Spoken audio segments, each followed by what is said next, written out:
Bonjour mesdames et messieurs, in this episode I want to talk to you about film versus digital. Let's do it. Alright, so I've been wanting to learn film for the last 2 years. I have not talked much about it on the YouTube channel, but you know, I come from an era, I started photography in 2005 and I started right away with the Canon EOS 350D. I never shot on film, so I was like, I gotta learn film, I gotta try, I gotta compare it to digital, you know, just at least as a learning experience. So I first bought from Japan this 4x5 camera because I really wanted to go on the path of Ansel Adams.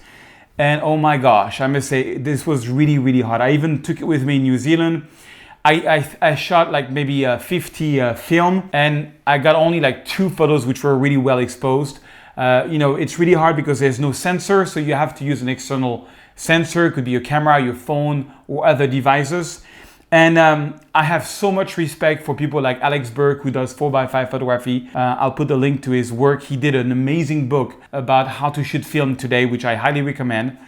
He doesn't know I'm talking about him. I read the book, it's amazing. So this is really hard. But then I went to medium format. This is a medium format Mamiya 2. I mean, this was about $2,000. This was $2,500. It's not cheap to go film, but I really wanted to get the real good stuff. And so this one has been quite easy to use because it's got a sensor and up to about 1 second of exposure, you're good. Above 1 second of exposure, you need to have an external sensor, your phone, a camera, any other devices. And this works with 120 millimeters. I've done many photo shoots with it. I actually quite enjoy the process. It's, you know, when you shoot on film, you have to slow down because you only got like 12 films, you know, before you have to change the film in it. And the dynamic range is really very narrow. I'm going to show you how I retouch my film photography right after. And it's just a very much slower process, but this one is really easy to use. You know, it's very straightforward. And I have to be honest, apart from a certain look, which I'll show you, I didn't see the plus of shooting medium format film. Like the dynamic range was way less, as you will see. It's really harder. It's just for the look or the sport of doing it compared to the DSLR. So I actually stopped shooting films. I keep it as like a collection because I find digital so much easier. And honestly, I find the result much better in digital in terms of dynamic range. Now, I don't necessarily have the film look, although I created some presets which mimic really close this film look. And anyways, let me show you in the darkroom how I retouch these photos and how they come out and see for yourself. All right, so here's my workflow once I've taken the photo with my Mamiya or even sometimes with my 4x5 camera. I go on thedarkroom.com, and this is not sponsored. I've just been using these people. And so I shoot medium format, which is 120 meters. You just click on that. The option I usually take is they have standard scan or enhanced scans. I do the enhanced scan. You get a better resolution. You just get more pixel. Prints I don't do, and that's it. So it's $15 for one, you know, 12 photos of how many photos? I think there's 12 photos in one roll of 120 millimeters. And let me show you what you get. So here I am in Lightroom, and basically this is what you get from them.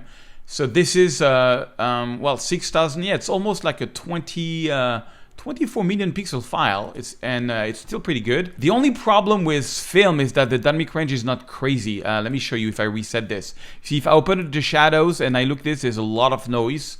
And you know, if I bring down the highlights, you know, I can get some details, but it's kind of all burned there. You know, that's the problem with you don't have the same dynamic range, you know, than film. So what's the plus? The plus is the look, you know.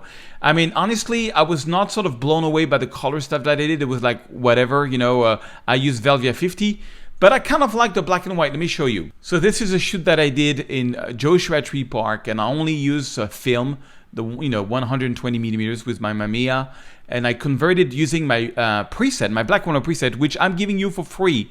The link is below the video. I'm going to show you how I do that with Lightroom. So here I am in Lightroom, and I'm going to show you the original photo, and I show you how I use my black and white preset, which again I'm giving you for free. It just goes much faster. So you're going to get all these presets, black and white, black, and I just go through them and find something that I like. I kind of like that. And it's funny enough because these presets were made for DSLR and mirrorless camera, and it works great on film. It's crazy. So I hold on the Option key and I do my black point, making sure it's not too black. That's good. My white point, make sure I don't have anything burn. And then maybe you can make it a bit darker. And then on my presets, if you go to the circle, you're gonna have a whole bunch of small circles that you just place. And what they do is they put a little bit of light, and you just put it in places that you find interesting. The whole idea is that it just breaks the pattern of light. It just makes the light, the light was super interesting that day. Something like that. And then here on the gradient, I have a gradient. It's a little strong, I think, for the sky here. So I'm gonna just make it like this. And I have another gradient here. And voila, and that's how I do my black and white using film, medium format, 120 millimeter.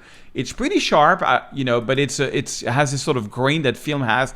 It has a sort of a look, as I said, I've done this also to learn, and voila. So that is my workflow on shooting film. Talking about retouching, check out the video I did last week on whether or not retouching is cheating. It's starting now.